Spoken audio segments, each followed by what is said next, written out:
Hey, this is Jennifer Kite-Powell, and you are listening to Tiny Little Victories. As ever, I am always your host. Why? Because I love every single one of you. I love how you just click open your app and you go to listen to Tiny Little Victories. And I have to tell you something really interesting. A couple of weeks ago, I was on the phone with someone from New Zealand, and she was telling me about how she got to New Zealand and what she does. She's a very interesting person. And she says, "Oh, by the way, I meant to tell you that I have bees too." And I was like, "Whoa, how did you know that?" And she goes, "I listened to your podcast." So, I mean, to everybody that's out there, to you, Crystal, all the way over there in New Zealand, and to everybody around the world who's listening, I am so glad that you're back. And I just want to say that a lot of you don't leave as many comments as you do send emails, which I find kind of interesting, which goes to my next point of a couple of years ago, some young punks were saying that email was going to be dead. But I got to tell you, if you looked at my inbox, you would know email is certainly not dead. So I digress because on today's show, I have two film directors who have created a movie called Love and Taxes. And one of them, Ken Feinberg, is one director, and Craig Tollis is the other director. And just as another little sidebar, Craig and I have known each other. Excuse me, not Craig. I haven't known Craig at all. Ken and I have known each other since college when we were studying abroad in Cortona, Italy. At the end of this trip to Cortona, Italy, Ken and I had not a penny, nary a penny in our pocket at that point. It would have been lira. And we still decided that we wanted to go up to Mont Blanc and experience things. Me, from a Hemingway point of view as a writer, and Ken was a photographer and burgeoning filmmaker. So he wanted to take his 35 millimeter camera and we wanted to go up into the mountains and take beautiful photos and write beautiful things. And so I don't know how we got there because we had like no money. And somehow we ended up there and we had the best time ever. So I think part of that story is about just thinking about how crazy you are when you're young. And yet at the same time, the things that you're doing then form the basis for your future. Because now he's a 20-year plus film veteran, made a lot of films. And I'm going to let him talk a little bit more of that later on the podcast. But I want to talk to you about this movie because it's very interesting for a number of reasons. One, it is filmed in one continuous take, which I find fascinating, and they're going to talk about that. Secondly, it is written or crafted by Lloyd Schwartz, who was the renowned Brady Bunch writer and producer. Brady Bunch. How many of us remember the Brady Bunch? I sure wish I had a sound for that, but I don't. The film, Love and Taxes, is a unique 70s romance, and it is about a story that unfolds between a CPA and a waitress. There are two people in this film. Their connection, obviously, preparing taxes. But as each year passes, these tax sessions evolve into just a little something more than number crunching, if you get my drift. I'm not going to give it away, but it's a well told story because it's set against the 70s. So there's no cell phones in this film, there's no real computers in this film. It is just 7 encounters, 7 scenes in sort of 7 little mini dramas. I'm not going to say anything else other than this. Here's a quote.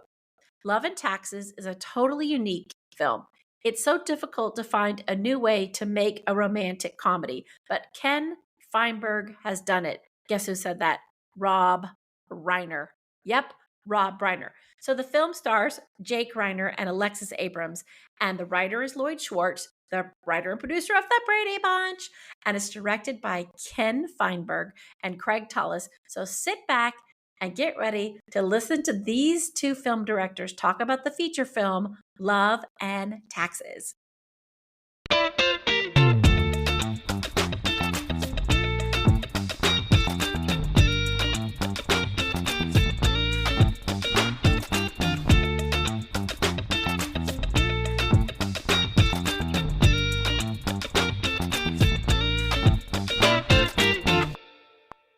Okay, welcome to Tiny Little Victories. I'm your host, Jennifer Kite-Powell, and today I have two directors of a new feature film that's on the film circuit right now. And one, Craig Tollis, is driving a 30-foot RV to a campsite in the Mojave Desert. Hello, Craig. Hi. It's really windy out here too. I don't know if you Oh, can hear yeah. that. I mean, I do hear it, but you sound really good considering you're in a 30-foot RV and driving into the Mojave Desert. So thank you Yes. for doing that. The other director is Ken Feinberg. Hey, Ken. Hey, how you doing? Craig is so dramatic. It's very cinematic. It is right. Now, what are you doing right now while he's being cinematic? I'm chilling on the couch with the dogs. I love that. I love that. Speaking of chilling and driving into the Mojave Desert, you guys have directed a new film called Love and Taxes. And I want to talk about it because it seems so perfectly timed because it's tax season. And so, talk to me a little bit about where the idea for this film came from. It's a really good question because the script came to me via Lloyd Schwartz, who was the writer producer of the Brady Bunch, and Lloyd was a mentor for me in LA for a long time. And he said this would be a really good movie to direct, but the caveat of this movie is you have to shoot each of the scenes in one continuous take. Why? And Why was that the caveat? Why did he insist that that be done? because Lloyd said if you shot it conventionally, with Hmm. 3 cameras or 2 cameras, or you shot it and you edit it together, it wouldn't be that interesting of a movie. But by shooting it in one continuous take, then you've got something Hmm. really dynamic that's interesting. That's not everyday, ordinary, run of the mill kind of movie stuff. You got the film. He brought you the script, and then you talked to Craig. And did you guys look at it together and decide, yeah, we can direct this? This is something we feel like is going to be a cinematic sort of enjoyment ride for people. Craig, you want to go on Yeah. this one? Well, Ken had this project on the table for a while, and then the writers' strike happened and the actors' strike happened in Hollywood. So everything was pretty much shut down here. We were asking ourselves, like, well, what can we do? What do we got that Yeah, we can do to keep doing something creative during the strike? And I love that. By the way, I love that. yeah, Just don't sit there. Like, still try to engage and be creating because maybe that even makes you more creative. yes, and this Absolutely. it really started out with just the idea that we were going to make this film. We were going to find a way to make this film. And initially, it was just going to be Ken and I with an iPhone, maybe. And we would, And And I'm but tall how? enough to stand So behind him. you're tall enough. You're so tall. You are so tall. Like, how are you? What, you're like 6'5" or something? Yeah, it depends on what shoes I'm wearing, I guess. Okay, those heels really rocket you up to 7 feet. Yeah, the Elton John The electric Elton John boots. look. So when did you start to make the film? shooting in the summer of last year to fill in this time during the strike. The film only has two main actors in it, and it all occurs in Oh, the tax office of Donald Taft. Yeah, so So the setup is a waitress and a CPA get together every year to do taxes, and there's this attraction between them, but they can't really act on it because he does her taxes, yes, well, there's many convolutions. it and takes place so in the you. 1970s. Oh, in the '70s. So we're going back to like Brady Bunch time. Yeah, and Okay, no phones. Belinda is this free spirited Okay, waitress, young beautiful waitress who can't afford to pay for her taxes, so she seduces him.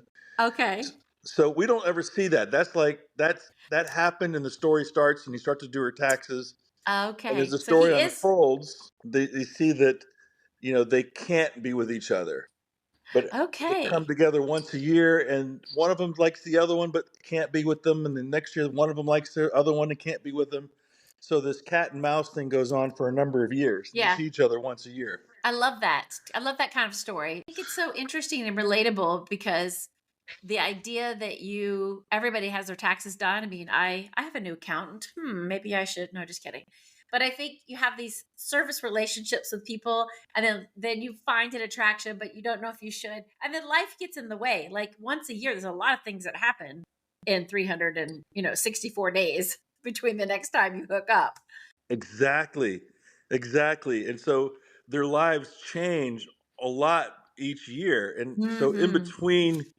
in between each of the scenes, there's like a montage of photographs with 70s sounding music to kind of get us Mm-hmm. from one year to the next. You kind of can see what their life is like away from the office. I love that. And so, where you said it was 7 scenes in the film. So, were you filming those scenes by decade or by They meet the once meet? a year. So the Mhm. first year is 1974, and the last year is 1979. And so the And film they focused. end up auditing each other's lives. What they end up doing, they talk Oh my about. God, I love that concept. They audit each other's lives. Woo. Yes. And so all they have this personal life, they have this personal things going on, and they talk about it with each other while Well, trying to cover up their feelings of attraction.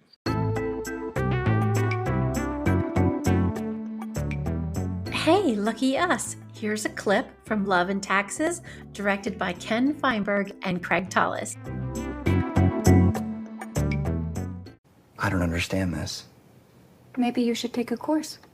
No, I understand the Spanish. What I don't understand is where Joyce is. She's at. Cuatro says something. I've seen these numbers before. You're an accountant. You've seen every number before. No. The phone number. It looks familiar. I'm sure there's a logical explanation. You know, it's not logic I'm worried about. So, what they do every year is they audit each other and then tell that story again. Yeah, they end up auditing each other's lives and opening up about their personal relationships, and they have to cover up this attraction for one another because inevitably one is with somebody outside of the relationship, so they can't really act upon it at any one time. But they're honest and open about what's going on in their lives.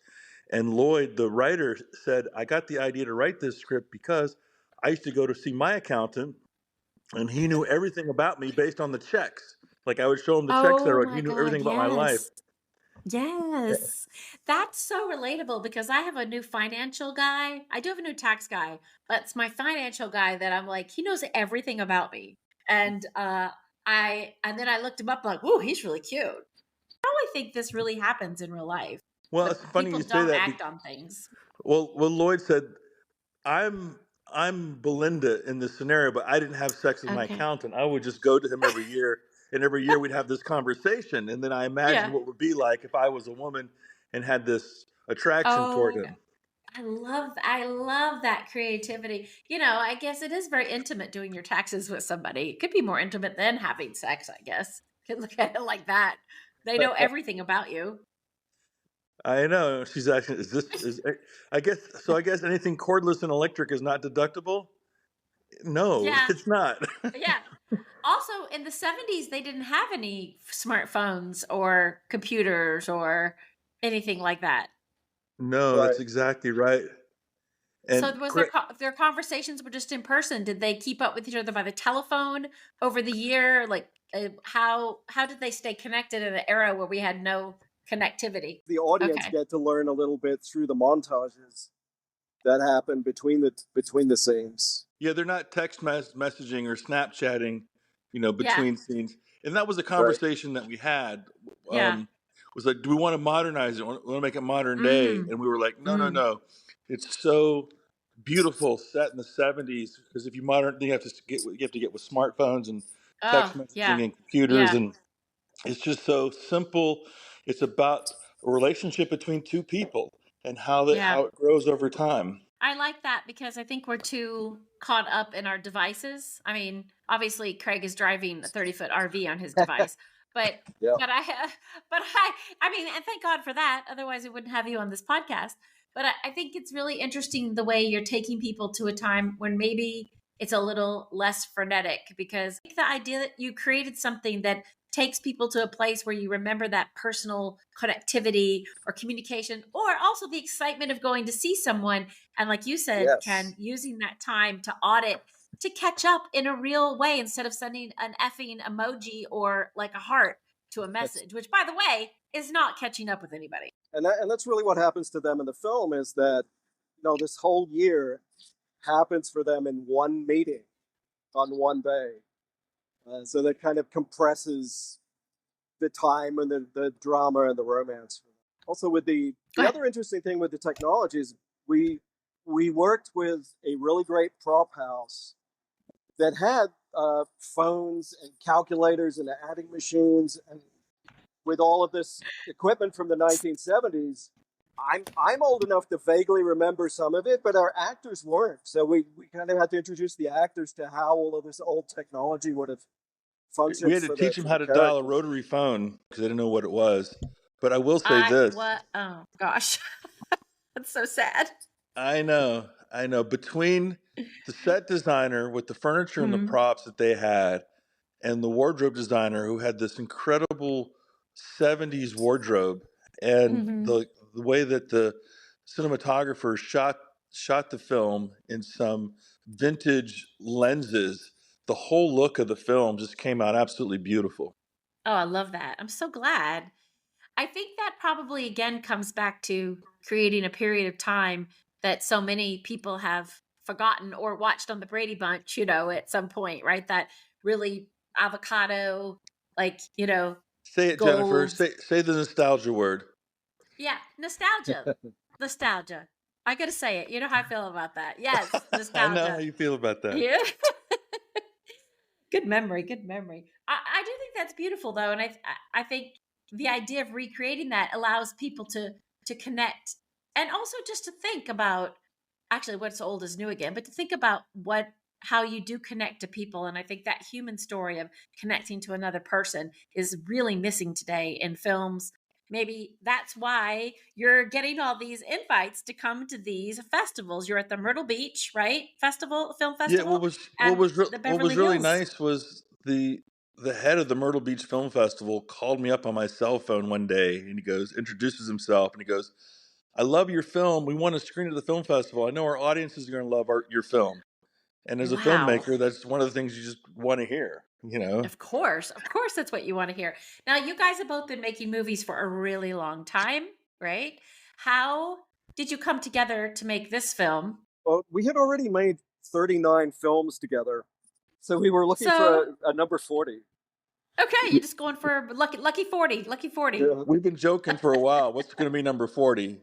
Is this 40? This is our 40th project we've collaborated on. This is I the love first time that. we've co-directed, or not co-directed. This is when we Directed. directed together. We're not using that dirty co word. Right. So our joke was I was in charge of the love and Craig was in charge of the taxes. So I love that. Yeah. so basically, I was working with the actors and we were rehearsing, before we got on set and doing all the blocking and all that sort of stuff. And Craig was working with the technical aspects. And basically, Craig was editing the film during production, which is not that easy to do. Right. Yeah, it So seems difficult. so I tip my cap to Craig for being able to do that. And That's there one was of an the enormous amount of time and energy spent in preparation and logistics on right. how we were going to do this. And Craig was very instrumental in that, and Okay. extremely instrumental in the post because Craig was overseeing everything in the post. And you might think it was a quick edit with only 7 or 8 scenes in the movie, Seven but scenes. there was a Oh, lot of editing that had to be done, especially with the sound and the dialogue.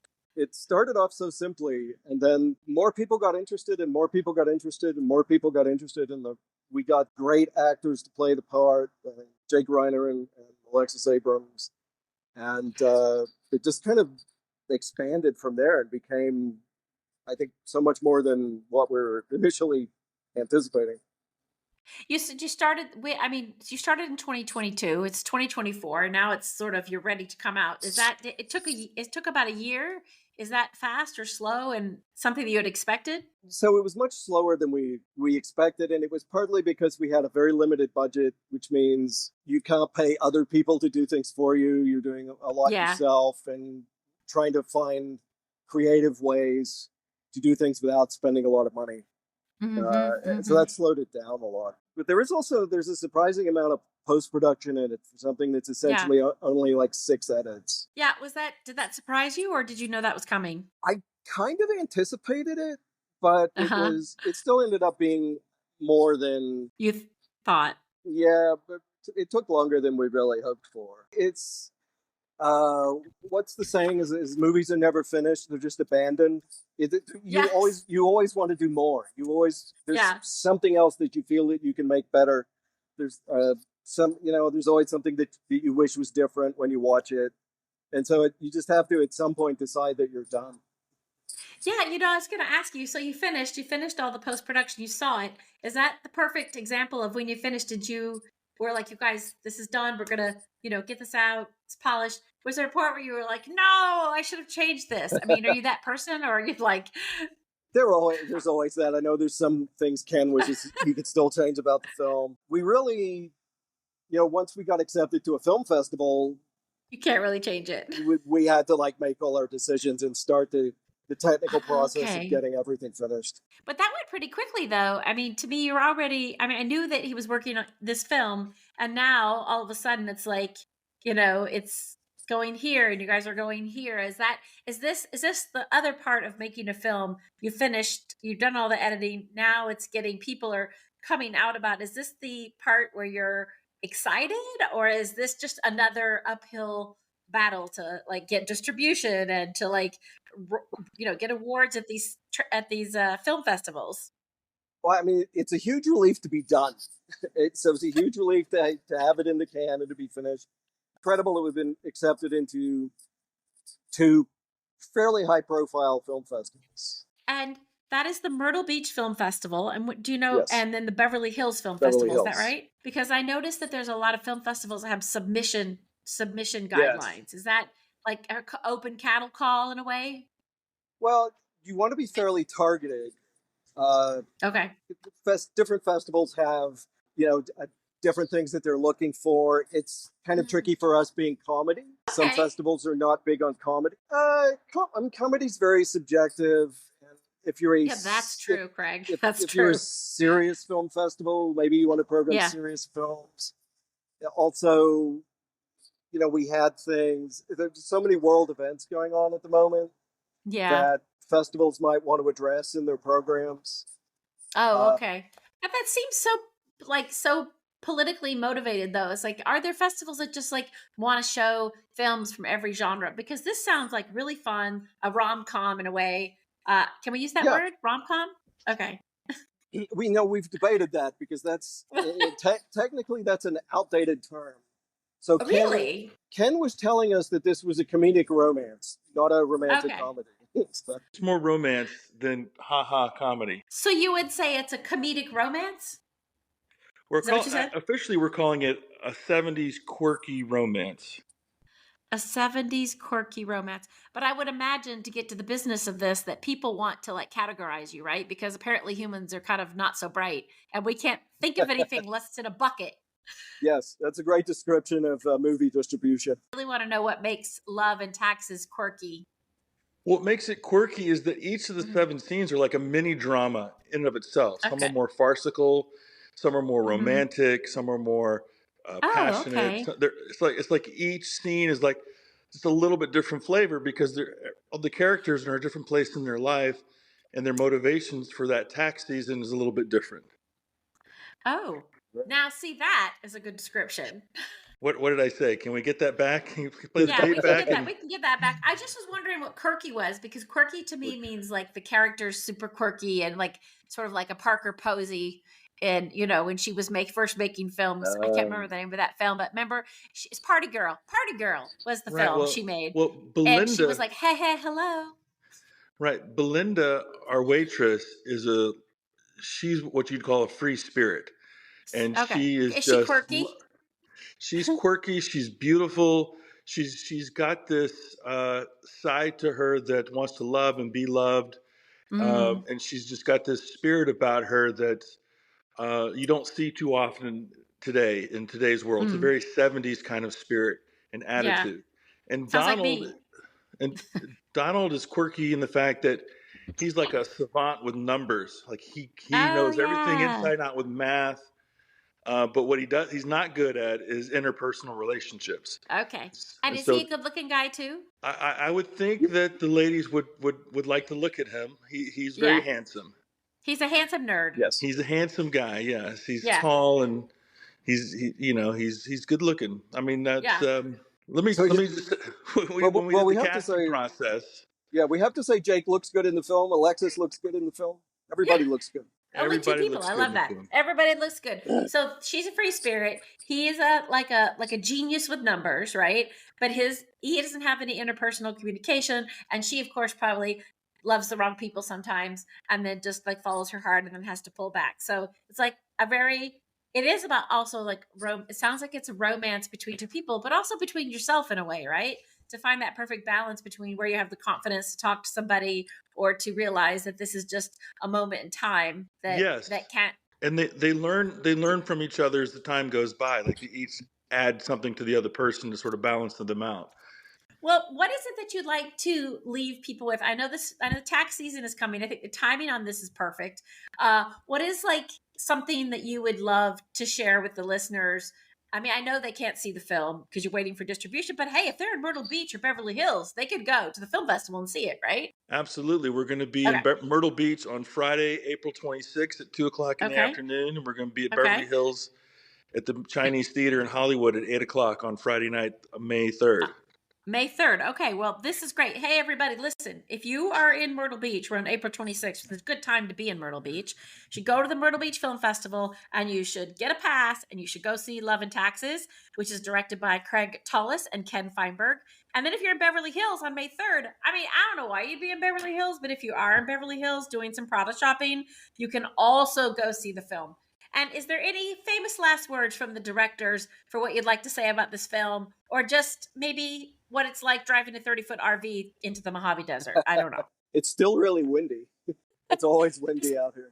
Will it make you want to make a film when you're there? Like you're sitting there, you're having a cocktail in the evening, and you've like take that RV and you're out there and the wind comes sweeping in. You're like, yeah, I have a really great idea. Oh, yeah, Yes. that's the thing. Do you have ideas when you go on these epic trips Oh, for yes. films? Yeah, it's definitely inspirational. There's fantastic sunsets out here.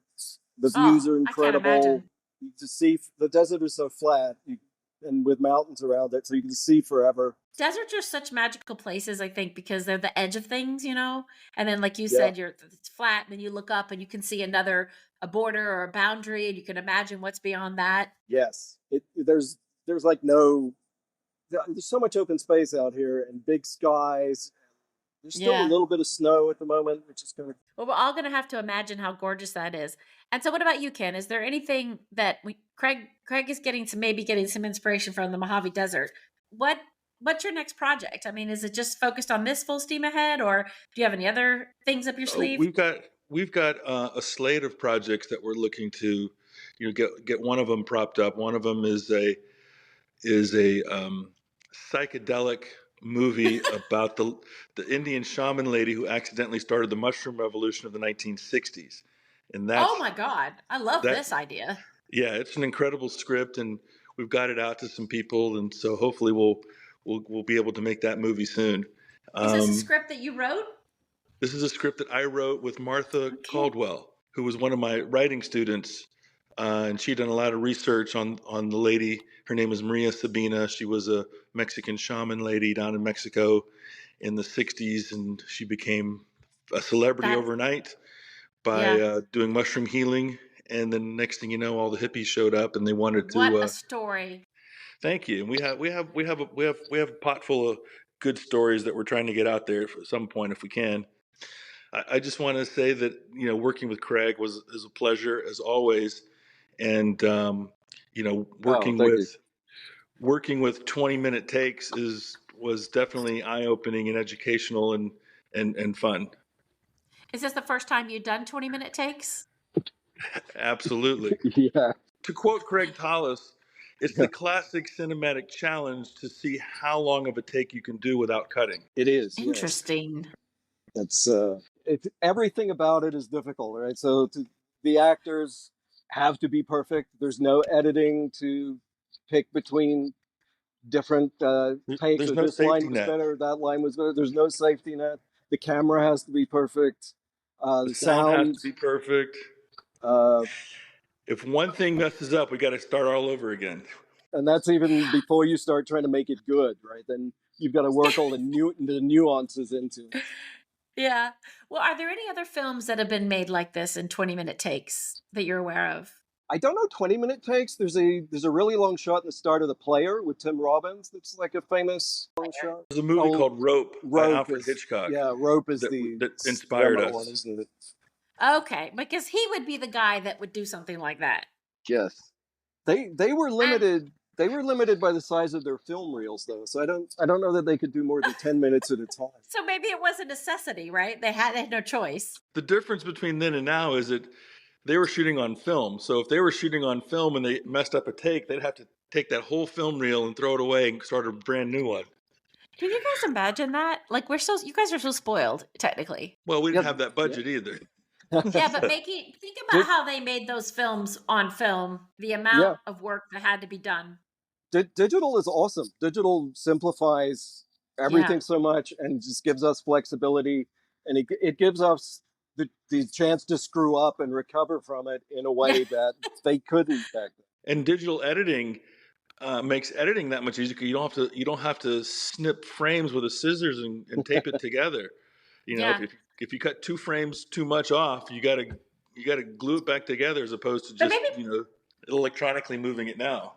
Yeah, but maybe we should be doing that. Maybe we have some better films out there. People That's had to go. possible. They had to plan everything so much Yeah. and make so many decisions in their heads and just know exactly what they were doing.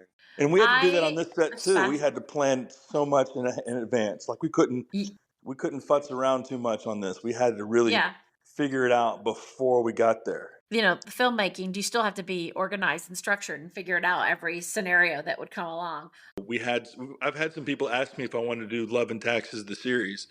So Oh, I don't know. actually, I could see that just based on what you guys said. That could be really interesting. So we'll have to see if that's in the cards. Okay. You know. We'll have to see if that's in the cards. All right, so we're gonna let Craig drive off into the sunset, literally into the desert. Yeah.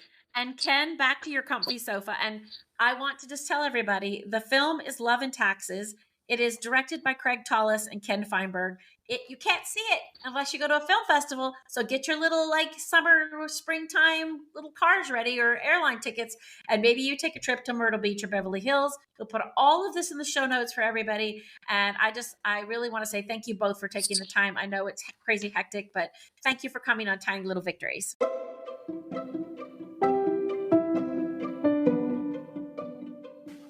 And again, another audio clip from the feature film Love and Taxes, directed by Ken Feinberg and Craig Tollis.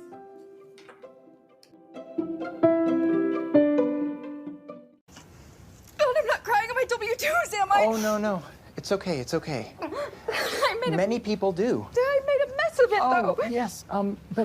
But listen, there are tons of tear-stained forms sent to the IRS every year. It's I okay. don't care about the forms. It's my life that's a mess. Everything except July 7th to September 13th.